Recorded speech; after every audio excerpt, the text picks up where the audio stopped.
Going to your book of Rijal Nisa Hawla Rasul Sallallahu Alaihi Wasallam, we're going to start with some of the companions that we haven't talked about, and that's companion number 16, Qatada ibn Nu'man radiyallahu anhu wa arda. I will tell the brother where to read and where to start and when, because there are some of the narrations are not authentic. Each of those companions, they have a bit, okay? They have a bit of biography, inshallah.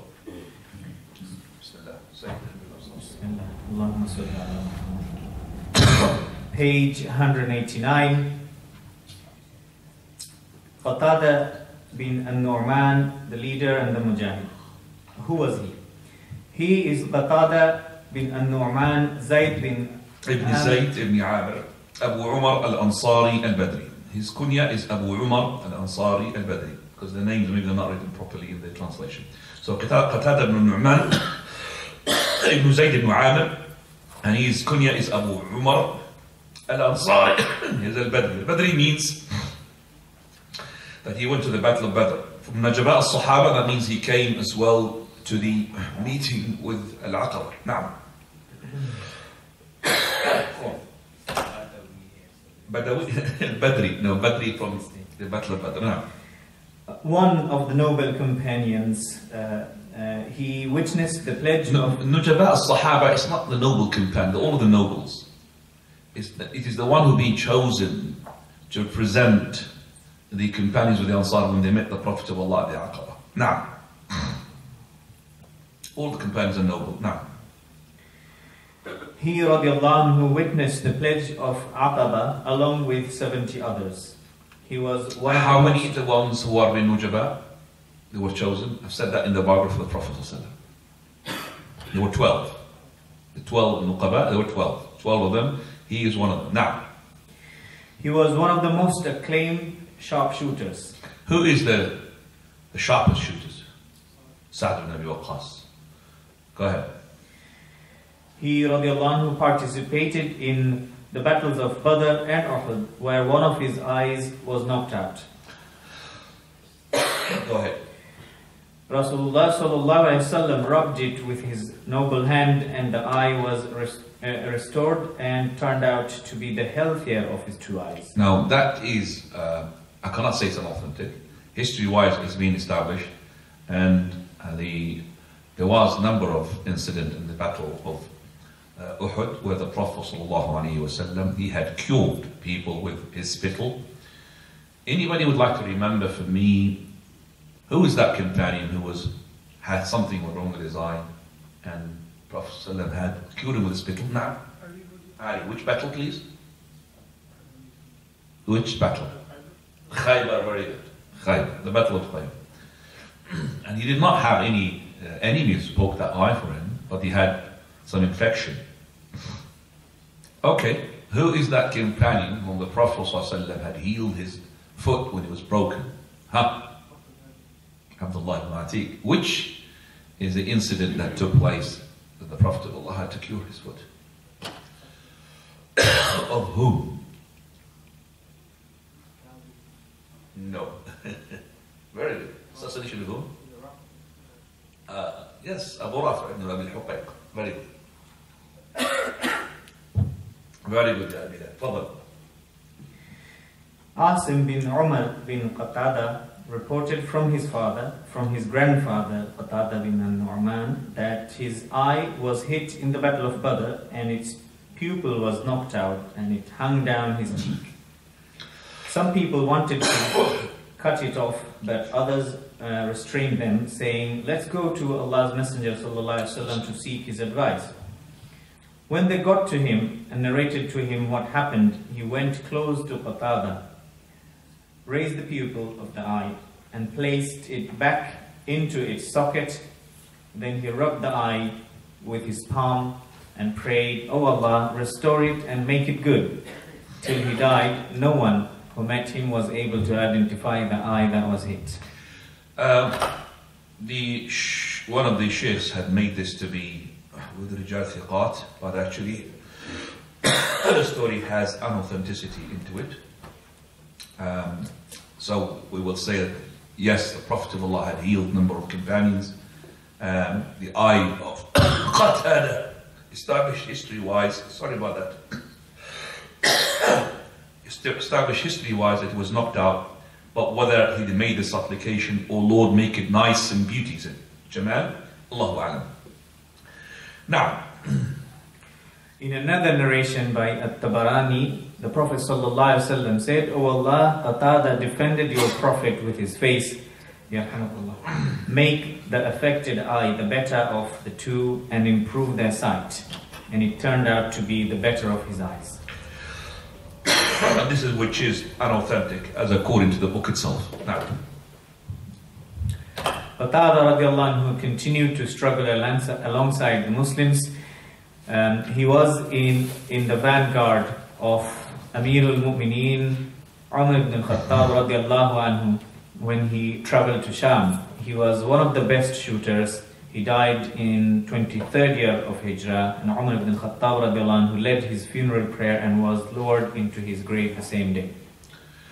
right, this is Qatada radiallahu anhu. He was a companion which is not known for something that is like distinguished out of the companions, but he was known radiallahu anhu to be from the Nujaba of the Sahaba, the greatest companions of the Ansars, and he was chosen to be representative of those Ansar.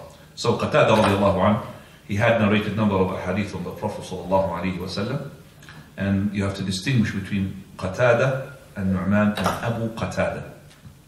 Abu Qatada is different from Qatada. Abu Qatada is a different companion from Qatada, and Abu Qatada is the one radiallahu anhu who had, for example, one of the incidents, he talked to his son to have another ghusl apart from the ghusl of the Jumu'ah. When he saw him having ghusl, he said to him, "What is that ghusl for?" He said, "From the Janaba."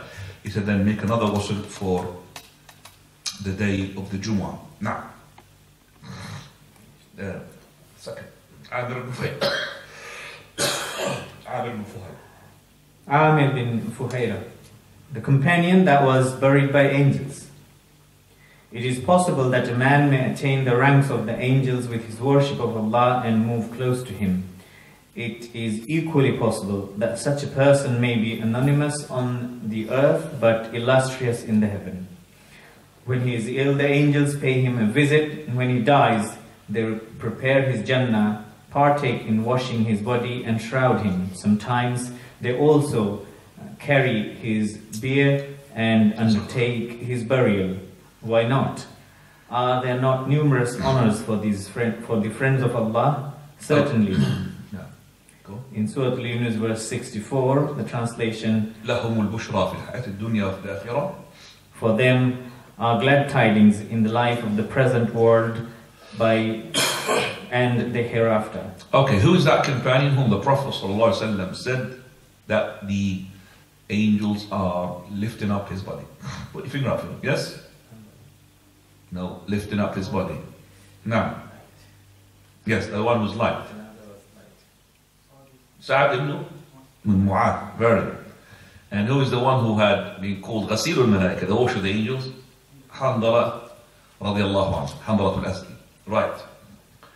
So, alhamdulillah, this is to revive and you could say make a recap and put something sort of your memory, because you have to memorize all of those things. If you keep them for a long time, you're going to forget them. Who is being on a better rank? Is it the angels or human beings? Human beings. You need to know that. Human beings have been created on a better rank than the angels. And Allah subhanahu wa ta'ala, when He makes the angels to bring the mizan on the day of resurrection, and they will see how huge and precise it is, they would say, Subhanak, ma abadnaka haqqa ibadatik. Oh Allah, to whom is this scale? He said, to Sabara, I will from my creation. So, the angels were made to be obedient. There is no angels who are sinners, but we need to know for a fact that Allah subhanahu wa ta'ala, on a number of occasions, He had sent angels in the form of human being to arbitrate between angels, to show that the rank of the angels are not as high as the human being. And that is as well why the Prophet of Allah, when he ascended to the heavens, Prophet of Allah, he reached to places where Jibreel couldn't go. And Jibreel is the best of the angels. Like the low tree. And it marked the boundary where Jibreel couldn't pass it. Now, who was Amir bin Fuhaira? He was the freed slave of Abu Bakr as-Siddiq radiallahu anhuma, and he was among those who first undertook the hijrah to Medina. Abu Bakr radiallahu anhu bought and freed him from slavery well before the Prophet sallallahu alaihi wasallam began his teaching at the house of Arqam bin Abi Arqam. Amir accepted Islam, and the polytheists persecuted him to recant his faith, but he persevered over the tribulation. He bore persecution with equanimity in the path of Allah until he migrated to Al-Madinah. He participated in the battles of Badr and Uhud. He attained martyrdom in the battle of Bir Ma'una, and there is a story to his martyrdom. okay, the Bir of Ma'una. This battle, when did it happen? Okay, which year? Year 3 after Hijrah. After which battle straight away? The Battle of Uhud. And Bir Ma'una, it has a story, which is the one which is next to it, that as well, close to it as well, had another story. Discussed it. And that's that, Al-Raji'. Al-Raji'. So we had in Al-Raji' and Bir Ma'una, 70 reciters were killed, and the other one was 10. Can anybody tell me from those 10, one came back? Yes. Khabbab. Is it Khabbab? It's Khubay. So Khabbab Narat is Khubay. Another companion? Huh? Asim. That's ibn Thabit. Very good. Another companion? MashaAllah. Zayd ibn Dathina. Another companion? Abdullah bin Tariq. MashaAllah. Very good. Well done, Bilal. طيب, go ahead. Allah's Messenger ﷺ sent a band of soldiers to Bani Sulaym. Amongst them was Amir bin Fuhaira. Amir bin Tufail was also mobilized. Amir bin Tufail also mobilized. Amir bin Tufail al-Dawsi. No. Also mobilized an army against them, and he killed them all at Bir Ma'una. Az-Zuhri said, it reached to me that they searched for the body of Amir but could not find it. He said they think it was the angels that buried him. We don't know if it really is being said, but we know that Allah subhanahu wa ta'ala had sent, do you remember when he had protected Asim ibn Thabit with what? Hornets. Hornets, the big bees, or big wasps. Okay, hornets. And they have protected him because one of the kuffar ladies, she had asked for his head, or the skull of his head, to drink in it what? Wine. Allah subhanahu wa ta'ala protected him because he himself supplicated to Allah Azza wa Jal, meaning made dua. He said, "Oh Lord, just like I am protecting your religion, protect my flesh." Asim ibn Thabit, he stayed and he was killed along with the others. So 7 were killed, amongst them Amir ibn Fuhaira. Amir ibn Fuhaira, when we mention him, we mention always the biography, the Prophet of Allah when he migrated from Mecca to Medina, because he's the one who used to bring them the milk, the sheep, in order to milk it. So Amr ibn Fuhaira is always the one who was used to help the Prophet of Allah and Abu Bakr to get away from Mecca on that migration. And they stayed in the Ghar of what? For 3 days? The Ghar of what? Ghar? Ghar of Hira is the meditation from something. Huh? Thawr. Ghar. Cave of Thawr. The cave of Thawr for 3 days. طيب, yeah. Ibn Ishaq related, Hisham bin Urwa narrated to me from his father that Amir al-Tufail al-Dawsi used to say, "Who was the man that I saw being lifted to the sky after he was killed, till I saw the sky between him and the earth?" They replied, is Amir bin Fuhayra. Right, so this is Sahih al-Bukhari and it's authentic. But Urwa ibn Zubayr, he said that the angels had buried him. This is not in Sahih al-Bukhari. This is in Safwat al-Safwa. And in Safwat al-Safwa there are a lot of narrations which are not authentic. Okay, right, so the man, said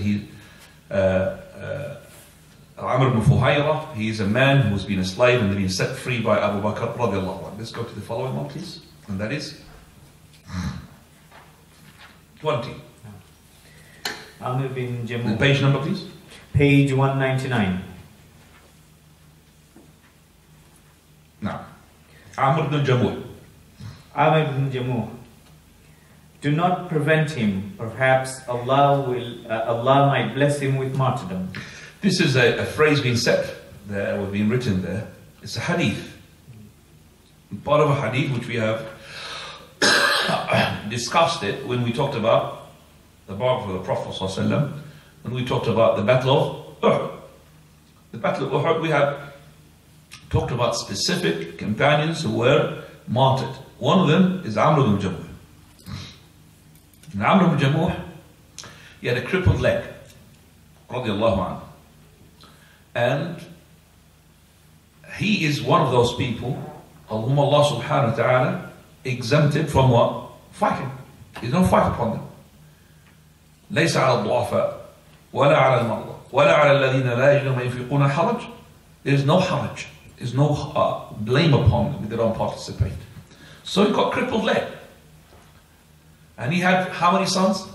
4 sons. Very good. And 4 sons. Those 4 sons, they said to him, Father, you stay. And Allah doesn't want you to make jihad. We will make jihad on your behalf. He said, no, I want to make jihad. But they didn't let him go. So he complained to the Prophet ﷺ. And he said, Messenger of Allah, my sons are not letting me to go. He said, well, like they have a right to say that because Allah has exempted you from the jihad. There's no jihad on you. He said, Messenger of Allah, I want to enter paradise with my crippled leg. So then he, Prophet of Allah, pleaded with his sons. He said, well, he wants it. Let him have it. It's like this person, he had sensed his martyrdom was being killed in the Battle of Uhud. A number of companions have sensed that before they were killed. And they were saying it. I'll give you an example. Abdullah ibn Haram, the father of Jabir. He said to his son already, take care of my daughters. I'm leaving no one except for you, and pay off my debts. For verily I could see myself being killed in the first people. And he will kill the first people. Also, from the companions, who was as well very strong, I'm going to say the words he said and you tell me what's the name. He said, Ya Sa'd, inni la ajidu riha al-jannah min duni Uhud. I could smell the fragrance of paradise from Uhud. Anas ibn Nur? Very good. Anas ibn Nadr, the uncle of Ibn Malik. Uncle of Anas ibn Malik. He's the uncle of Anas ibn Nadr. And he fought straight away. Anas ibn Nadr radiallahu anhu, whom Sa'd, he said, Wallah, we can't do like him. We cannot do like him. So he was charging against the enemies. And when he saw the companions, some of them going away, he said, oh Lord, I have excuse for them. I pardon them. And when he saw the mushrikeen coming, he said, oh Lord, I've got nothing to do with them. Subhanallah. That's Anas ibn Nadr for you. So Amr ibn Jamuh, a person who wants to be martyred, crippled leg. So let's just hear some of the story about him. Now, he is Amr bin Jamuh ibn Zayd. He's from Khazraj and he's from Ansar. Now, he participated in the Battle of Uhud along with his children, Mu'awid wa Khallad. All of the 4. Now, how did he accept Islam? but there were 3 here, isn't it? But there are 4 children. The 4th one, which I haven't really got his name yet. Sorry about this. Let me just take this WhatsApp. I've gone. How did he accept Islam? Ikrimah, Allah be pleased with him, said, when Mus'ab arrived in Medina to teach the people Islam, Amir bin Jamuh sent a message to him. What is this teaching that you have brought to us? Mus'ab radiallahu anhu replied, if you wish, we will come to you so that you may listen to the Quran. When they met, Mus'ab radiallahu anhu recited the beginning part of Surah Yusuf. Jolted by the simplicity, beauty, and truth of the words he had listened to, Amr radiallahu anhu was only held back from submission to Islam by his loyalty to his family deity. He said to Mus'ab, we have the one that we consult in our family. He was the leader of the Banu Salama. When the people took their leave, he went in. Put the volume up? Yeah, just a bit more up. Is that possible? And mine as well. Oh, because you see, we have to do like this to talk. Yes. Just a bit more. You know which one? I'm sorry about that. Yeah, that's okay. Go. He said to Mus'ab, we have the one that we consult in our family. He was the leader of the Banu Salama. When the people took their leave, he went in before Manaf, the family idol, and said, O Manaf, Jazakallah khair. O Manaf, you will know that the people, that is Muslim, have no other target except you. What objection do you have on this matter? There was no response from the idol. So Amr radiallahu anhu hung his sword on the idol so that it could fight its own cause and went out. Members of his family who had earlier accepted Islam took the sword from the idol. When Amr returned and did not find the sword, he said, where is the sword of Manaf? Woe to you, I gave it to you to protect yourself with it. On another occasion, he told his family on his way out to his business, take good care of Manaf in my absence. And he left. His children removed the idol, broke it, and tied its broken parts to a dead dog and threw it into a cesspit. When Amr returned, he asked them, how are you? And they responded, fine, O our chief. Allah has purified our house from filth. Suspecting foul play, he said, I suspect that you have offended Manaf in my absence. They responded, it is you who have said, it is over there, lying in the cesspit. He went there to find his God lying face down in the cesspit. And this is, alhamdulillah, being narrated one of our mashayikh and shuyukh, so we'll take it as authentic, inshallah. So our mashayikh had narrated that story, and it's a great story to say that how the children, to show to their father that whatever you are worshipping is what? Is nonsense, nothing. And they have done like what Ibrahim alayhi salam had done when he had broken all the idols, and he put the axe with the what? With the biggest one. So who broke this idol? So, well, ask the big one. Maybe he did that. So he's taking the mick out of us. He said, well, why you worshiping something somebody cannot really have the power to go and destroy these idols? So he's showing them how simple-minded you are.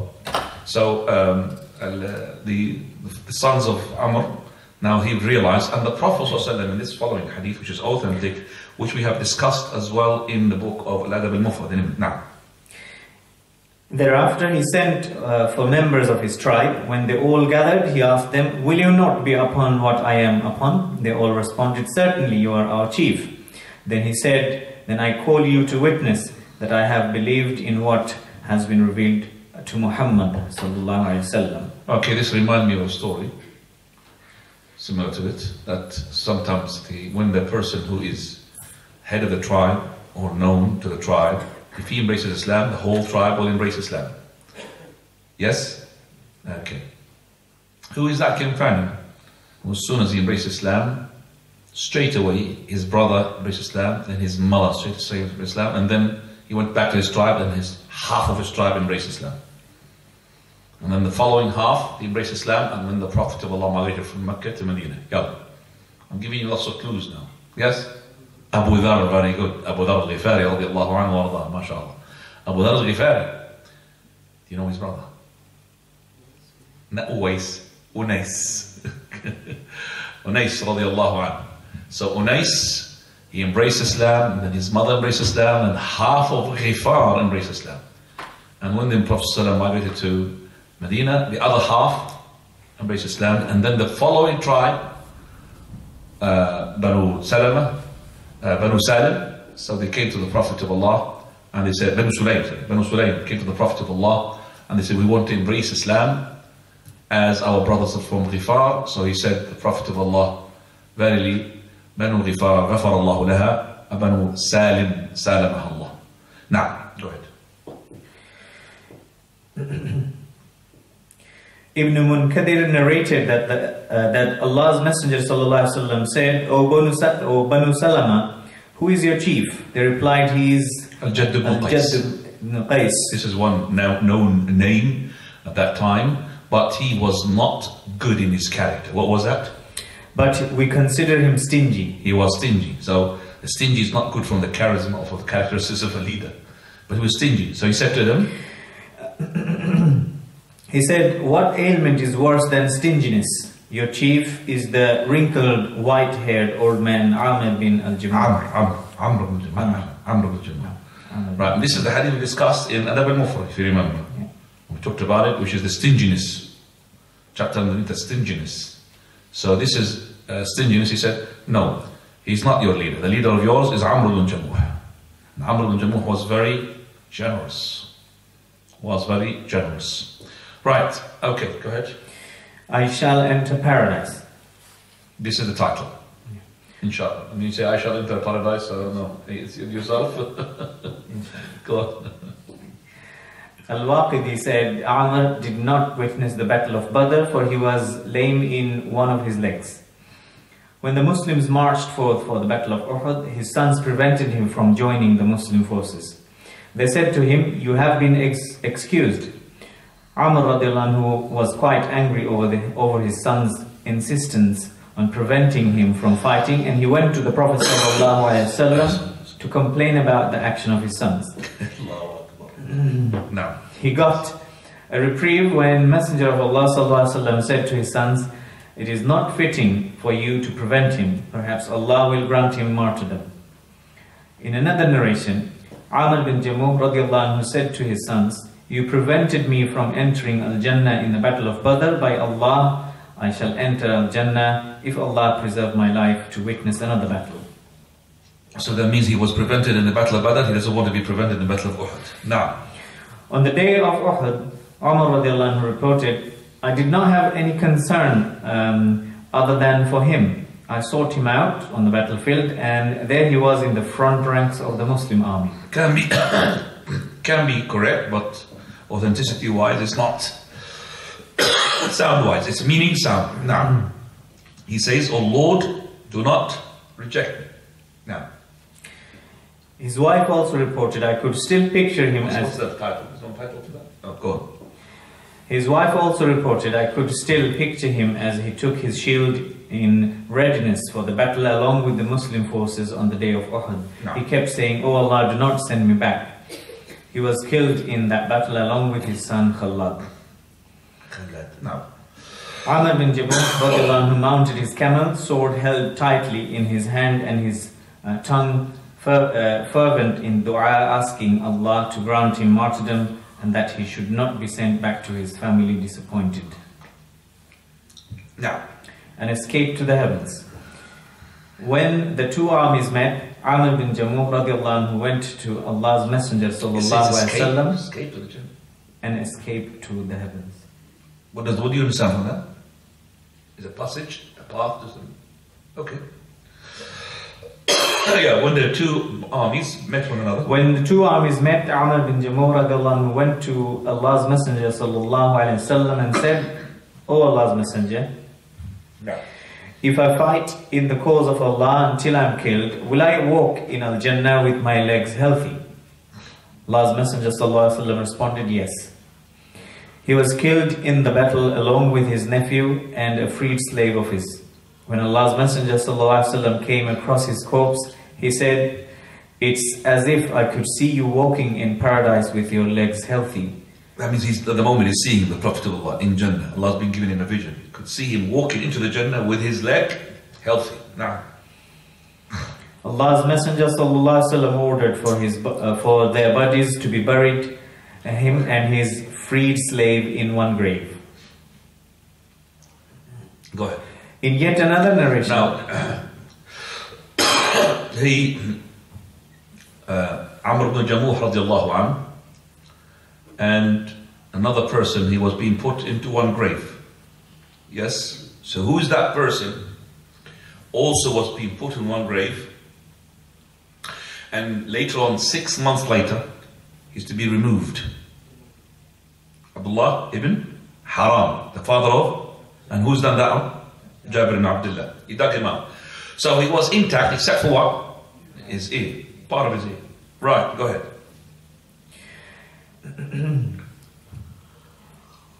In yet another narration, on the day of Uhud, Allah's Messenger ﷺ called on the people, "Stand up for a paradise as wide as the heavens and the earth. Prepared for al-muttaqun. Prepared for al-muttaqun." And Umar radiallahu anhu stood even though he was lame in one of his legs and said, "I will be rewarded for it in Al-Jannah." He fought in the cause of Allah until he was killed. No. Malik said, he and Abdullah bin Amr bin Haram were wrapped in the same shroud and he was buried on the battlefield. During the time of Muawiyah radiallahu anhu, flood ravaged their grave. When their bodies were exhumed to be reburied in another place, they were found intact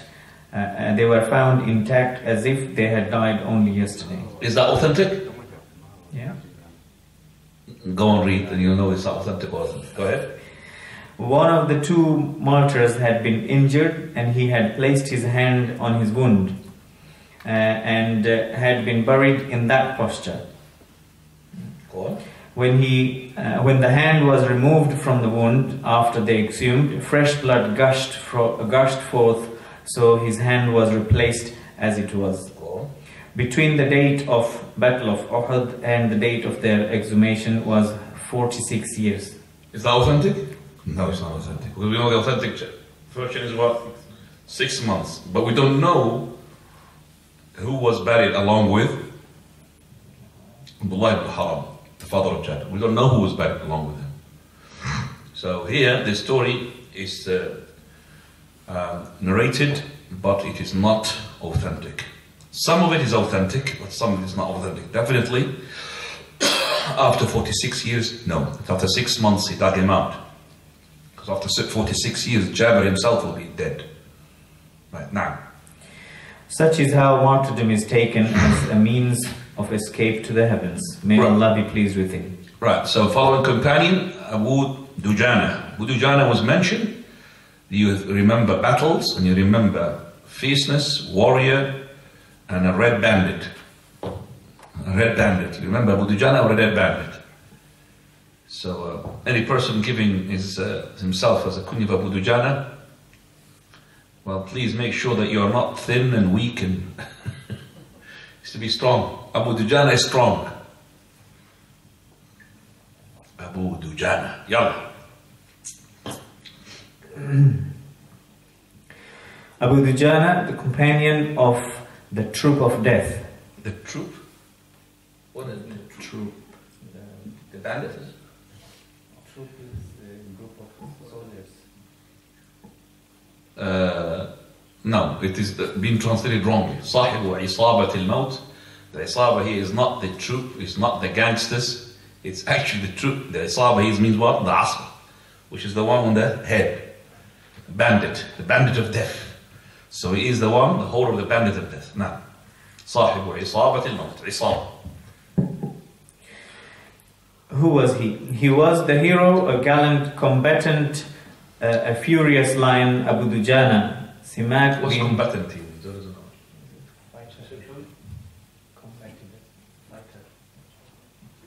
Okay. Okay. Simak bin... البطل الهمام والأسد الضرغام. That's better in Arabic. And the name... سماك ibn خرشة ibn زيد الساعدي أبو دجاجة. نعم. He was witnessing Badr and Uhud. Go. He witnessed the battle of Badr and Uhud, and he stood firmly by Allah's Messenger ﷺ in both, giving him a pledge upon death. He was killed in the battle of Yamama. He also participated in the killing of Musaylama the liar. He was distinguished in the art of warfare, and in combat he stood out from the rest of the companions. He used to wear a red headband as a symbol of bravery. He would prance about on the battlefield in an arrogant and taunting manner, brandishing his sword, shining like a blaze of fire. Whenever he chopped off the head of a polytheist, he would sway to the left and then to the right, and he would roar like a lion, "I am Abu Dujana." Allah's Messenger ﷺ said regarding his walk on the battlefield, "This kind of walk is hateful to Allah and His Messenger, except that it is excused in this kind of place." We said it's unauthentic, if you remember. First of all, I mean, if somebody hears the brother was citing this and it's been taken to the video, the Muslims, they say, well, look at these people are terrorists, you know, sort of championing people who are taking the head of the mushriks and rolling, and what they're teaching the kids here and there. So let me just first of all put it into the right context before it's been reinterpreted in the wrong way. Okay, Abu Dujana, when he's in a real life person who is one-to-one conduct, is a human being, a normal person, cuddly person. Don't you ever think that he is all the time having this death bandit on top of his head, or red bandit, and he's having a sword all the time. He says "Salamu alaikum," he chops his head off. It's not like that. But this is in a battle, and the battle has a different scenario. So when you are in a battle, well, regardless you are a Muslim, non-Muslim, the battle is a battle. And if you look at the biography of William Wallace, how he was fighting, for example, against the English on the side of the Scottish, you'll find that he has done more than that. Okay, this is to do with the battle. So he is a man in the battle, very strong man. But he's talking about when he is with the companions, these two cuddle with each other by throwing what? Watermelon skins to each other, remember? So they are joking people, they joke. No, they're human being, cuddling. And when we say that it's not often, no way we say that in the battle to say that it's not really right to show that you are strong, but you're not. No problem. So you could just walk like a person who is like a lion in front of them to show off. No problem. Because it's in the battle. The battle is that you're trying to terrorize your enemy. But at the same time, you're not allowed to betray. Betrayal means, like for example, you tell them, send us a messenger to negotiate with him, and then you betray him and kill him. That's not right in Islam. That's not from the war code of Islam. Abu Dujana radiallahu anhu, he is the one who had held the sword of the Prophet ﷺ with a due right. So this is the story which is well known about Abu Dujana. And the Prophet of Allah, he said, this is the sword of the Prophet, who's going to take it with a due right. All the companions, they were not sure what is the due right. That means what's we supposed to do with that sword. Abu Dujana took it, radiallahu anhu wa. And this is of course before the Sayfullah, Khalid bin Walid, embrace Islam. Because Sayfullah, Khalid bin Walid, there's no one better than him. Even Abu Dujana. In the battle of Mu'tah, he had broken 9 swords in his hand. Remember? 9 swords. And he ended up with Safiha Yamani, like a shield made from Yemen. Not even a sword. So Khalid bin Walid radiallahu anhu is Sayfullah. But Abu Dujana, in that battle, he showed us some courageous scenes. Now, Abu Dujana fights with the sword of the Prophet sallallahu alaihi wasallam. Abu Dujana had a faultless sword. Anas radiallahu anhu reported that Allah's Messenger sallallahu alaihi wasallam took hold of his sword on the day of Uhud and said, "Who will take it from me?" All the people present stretched their hands, saying, "I will do it, I will do it." He sallallahu alaihi wasallam said, "Who will take it in order to fulfill its rights?" Then the people withdrew their hands. You know why they withdrew their hands? They didn't know what's the due right. So in the beginning, we will take it, Messenger of Allah. No, with the due right. They pulled out. What's the due right? We're not really sure we're going to fulfill the due right. Go ahead. Simak ibn Kharsha, which is Abu Dujana, said, Abu Dujana radiallahu anhu said, "I am here to take it and fulfill its right." He took it and struck the heads of polytheists. But let's see with the story, which is the authenticity of it. We cannot really say it's unauthentic, but it goes along what is the due right of that sword. The due right is not just to kill, but sometimes not to kill. So the following story, which is, go ahead.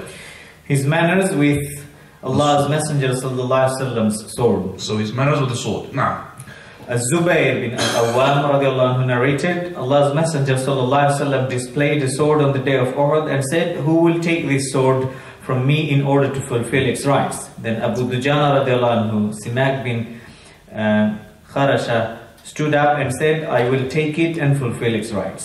So he gave it to him. Abu Dujana went out with the sword, and I followed him, hoping to find out what he would do with the sword.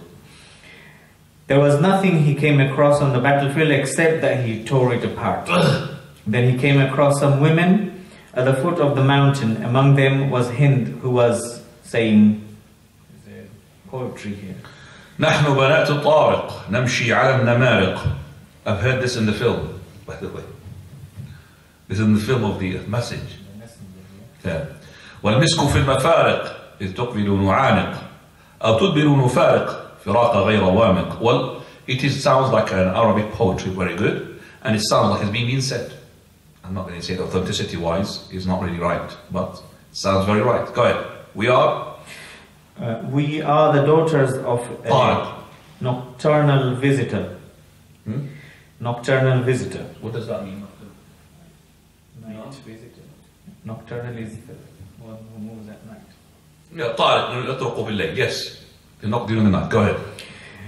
We march upon cushion. Correct. Sweet scent adorns our heads. If you wish, we embrace. Embrace them as women. If you turn your back, we separate from you. That means you warriors, if you leave and flee the battle, we're going to be separated from you. Separation, which is? A separation bereft of tenderness and love. So that means that we're gonna give you the love, that's all, because you have left. Okay, so he started to kill her, but she cried aloud for help. Not to kill her. He started to go and attack her. فحملت عليها. I'm going to go towards her to kill her. So I went towards her to kill her. So she started courting the desert. He started to attack her, but she cried aloud for help, but no one answered her, so he turned away from her. So this is the due right. Now who's seen this, all of that? Zubayr ibn Awam. He was watching. Go ahead.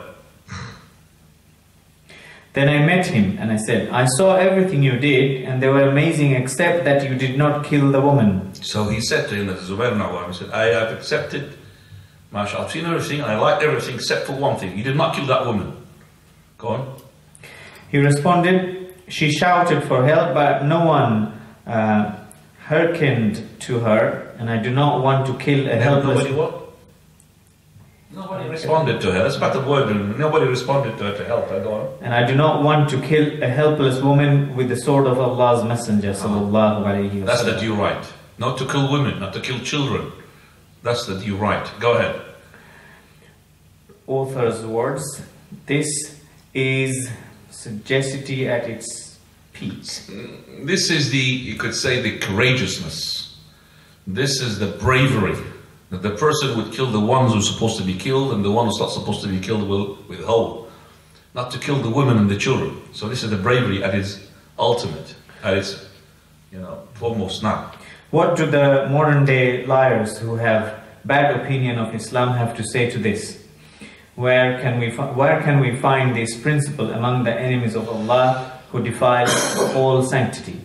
Not only that, they will cut even the belly of those women who are pregnant, and fornicate the women in front of the children and in front of the men as well. Now, rather, they rend asunder the honor of Muslim women. They rip open the bellies of pregnant women, and we complain only to Allah.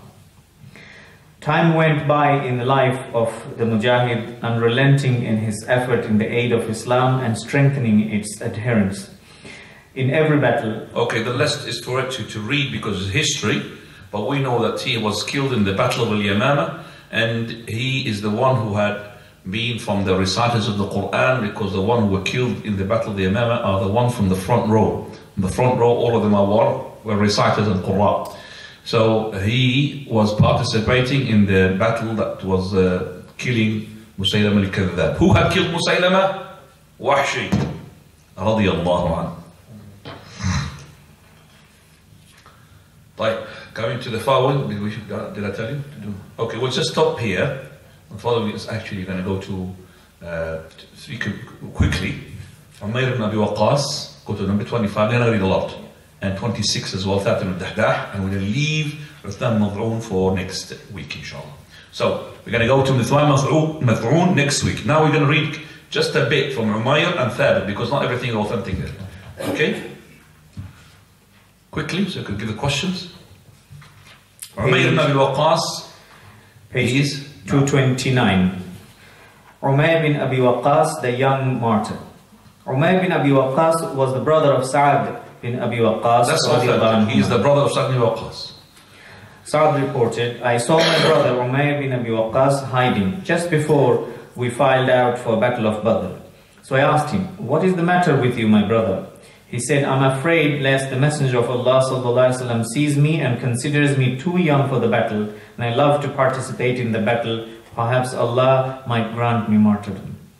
Right. Now we don't know the authenticity of that, but we know that the Prophet of Allah would not let children to participate.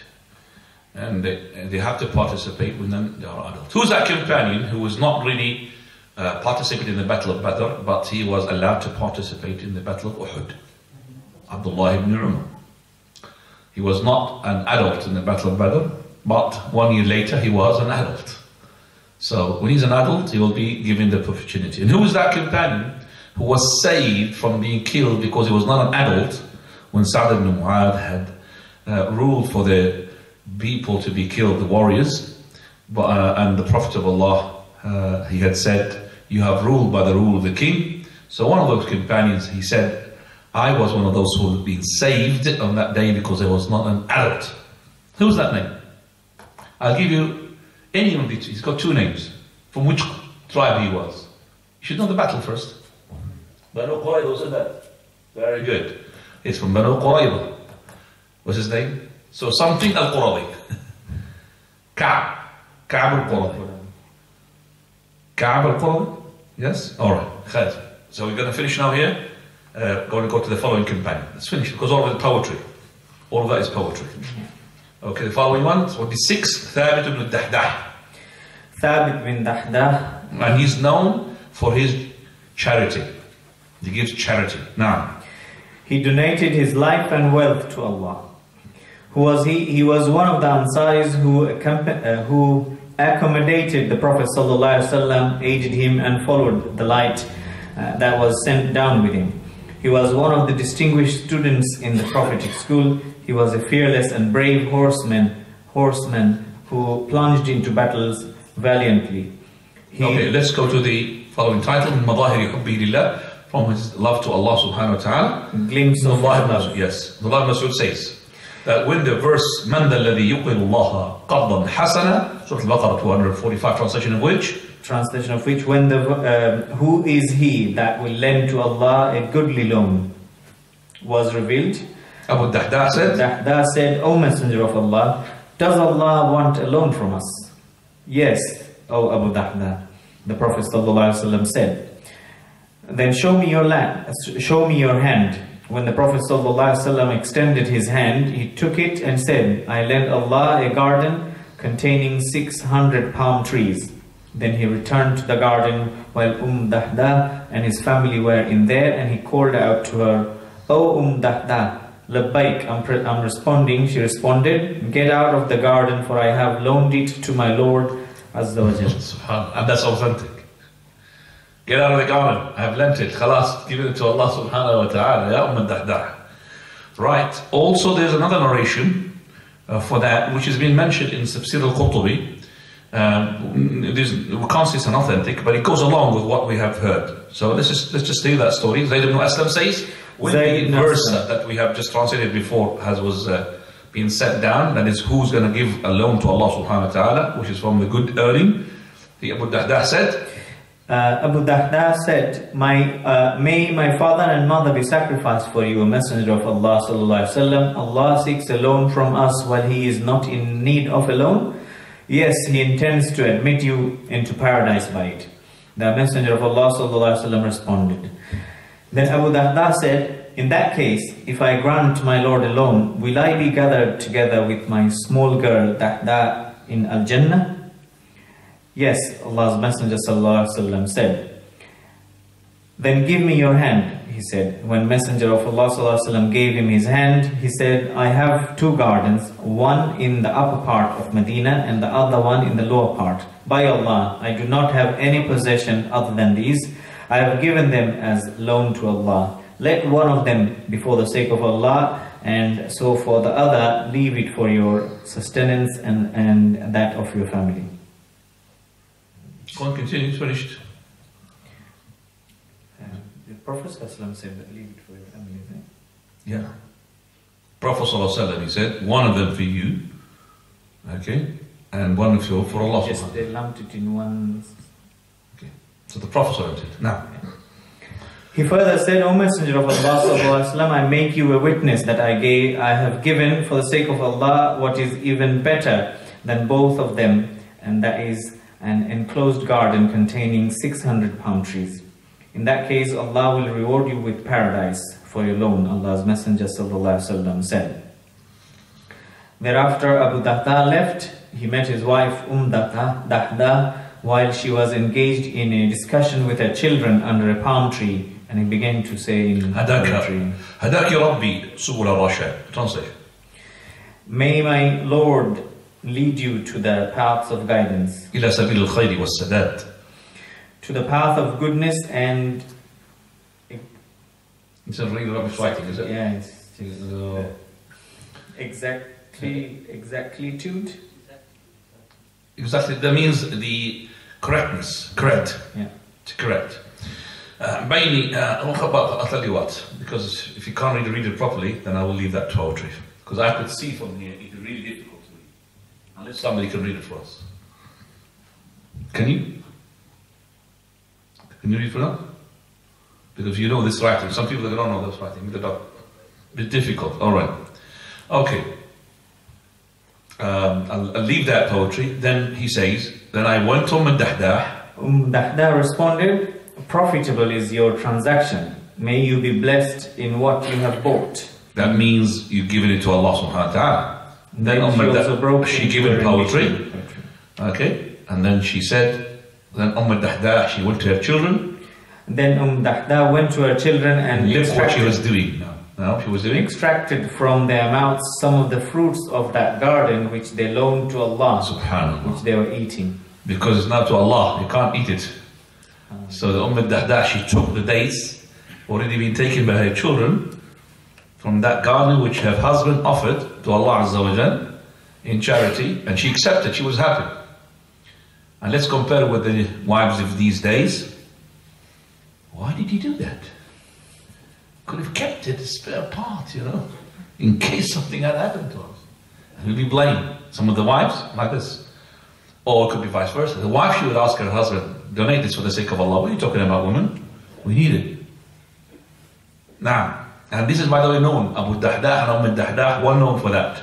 Radiallahu anhuma. And for that, after this, actually, it's all of it history. We can't really say most of it's history being taken up from books which are not really authentic, most of them. Hayat al-Salihin, for example. Right, we'll stop here. Uthman al-Mad'un is next week, inshallah, and along with other companions. So we're going to go along onto most of the companions which we haven't mentioned. There are some of them we haven't mentioned, especially from the women. We have 2 weeks, okay, before we start, 2 weeks. So hopefully in those 2 weeks we will give as many companions as possible. If you have any questions, we have 2 minutes for the questions, and start with uncle. If your uncle take the 2 minutes, we're finished.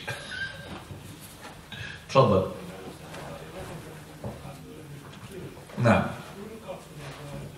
mashallah, if the companions went to the battles and they were killed, who were looking at their advice? First of all, when the companions go to the battle, they know for a fact Allah subhanahu wa ta'ala, just He has looked after them when they were together that their family will be looked after by Allah Azza wa Jal, even if they are on their own. That's number one. Number two, the wives of the companions, when their companion is killed and she becomes a widow, her shares in the market for getting married will go higher. Which is on the contrary here, that the woman, she's been married and she got children, hardly she could find a husband. Because she's being used, second hand. Because he wants to have first hand. So it means that she's second hand, she's not really new. She want the virgins. But as I said, even some scholars have made a book that is Abu Fulan, the husband of Fulan. That, for example, somebody who is called Abu Ahmad, the husband of Alayyan. Abu Talha, he is the husband of Sulaym. The different names. That means each one had what? Husband and a wife from different, and children from different wife and husband. They come together. So when the they have their husband being killed, his stakes, her shares in the market goes up, and people will marry them. Also, the Islam had given a lot of reward for those who look after the orphans. Prophet of Allah, he said, "Ana wa kafir yatim kahatayn." I am the one who looks after the orphan, like these two, and he pointed with the index and the middle finger, and there is no difference in terms of gap. There's no other finger between the finger of the index and the middle. That means you are with the Prophet of Allah, and in terms of lengthwise, they are almost the same. So I am with the Prophet ﷺ. Maru yatim, and also Allah subhanahu wa ta'ala in number of verses in the hadith of the Prophet ﷺ, وَلَا تَقْرَبُوا مَالَ الْيَتِيمِ. Don't approach, don't tamper, don't play around in the money or the wealth of the orphan. And those orphans, most likely the ones who are lost their fathers in the battle, because we know the orphan in Islam is the one who loses his father and he's below his age of puberty. After age of puberty, he is not an orphan anymore. Before age of puberty, he's an orphan, and he has to lose his father. If he lost his mother without his father, he's not an orphan. So the orphan is the one who's lost his father. So Allah subhanahu wa ta'ala, He warned those people who tampers with the money of the orphan. In terms of the zakah, opinions of the scholars, that they say, some of them, that there is a zakah on the wealth of the orphan, and as well on the children which haven't reached their puberty. It's a battle between the scholars, and wallahu a'lam, I'm taking the opinion of our Shaykh al-Albani rahimahullah, which he says there is no money, there is no zakah on the wealth of the children. So if, for example, your child is born and been giving gift to that child, like gold and silver and all of that, there is no zakah on that one. And there's no zakah on the money of the orphans, because, and if you look at it, it's not from the justice that a child who doesn't know how to invest his money is already, before he reaches his puberty, it's going to be 15 years or 12 years. In that time, the zakah might, take all of it, or most of it. And also Allah subhanahu wa ta'ala had encouraged those people who look after the orphan to invest in the money of the orphans, and to make it to grow, but not to take a risk. It's not allowed to take a risk in their money. When they take a risk, they are going to be the ones who are going to pay from their pockets. And no harm to eat from that money bil halal. That means because you're working for it, you are spending time, you're educated. So you could take from that money, but with that ma'ruf. That means which is suitable to your efforts. But if you don't take money, you will be more rewarded. So that's how Islam had made number of regulations and rules to make the person who goes to the battle so relaxed that there will be somebody to look after his wife, look after his children, okay? And they know as well for a fact that Allah subhanahu wa ta'ala would not make any person be left on his own. He's always there, Allah Azza wa Jal. He's not going to make you be lost. He's going to look after your family. Prophet of Allah, when Ja'far ibn Abi Talib was killed, the people were so crying. The wife of Ja'far, she was crying. And the Prophet of Allah, he said, أَتَخْشَوْنَ عَلَيْهِمُ الْفَاقَرَ. Are you fearing upon them poverty? Are you fearing upon them poverty? Don't cry upon them. And the Prophet of Allah, he took the sons of Ja'far ibn Abi Talib. And what can you tell me one son, Ja'far? What's his name? Abdullah. Very good. Another one? Muhammad. Very good, mashallah. Very good names. Okay, Abdullah ibn Muhammad radiallahu anhuma, and the Prophet ﷺ, he wiped on top of the head of Abdullah. Abdullah looks like the Prophet, and sallallahu alayhi wa sallam, because it looks like his face. SubhanAllah. Right, okay, after this question, I can take one question, inshallah. One question. If the oldest, because I know that some people want to go, so I don't want to hold you, inshallah. Our class next week, 8 o'clock, okay? 8 o'clock, inshallah. Next week is Wednesday, next week, Monday. Okay? No, Wednesday is still the same clock, isn't it? Saturday, they change the clock. Sunday. No. Further, the last question. Before I say that, I didn't get to your questions yet. God's list of order. Regarding Amr ibn Jamuh, the story where it says they told him to tell up, he doesn't mention that Jabir did that. He said it's not authentic because Jabir did that 6 months later. They just say that the flood happened when it came out. Okay, let me just say that the Arabic. Okay, the Arabic one, Amr ibn Jamuh. Both came out. It says they both came out. Yeah. It says that he didn't dig them out. It just says that Yeah, both came out 46 years. I mean, that's not right. Remember, 6 months. it doesn't mention it. It doesn't say it was over. Khair, inshallah. That's why I said authentic. I looked at it before I came, so alhamdulillah. Right, subhanakallah bihamdik, ashhadu an la ilaha illa anta astaghfiruka wa atubu ilaik.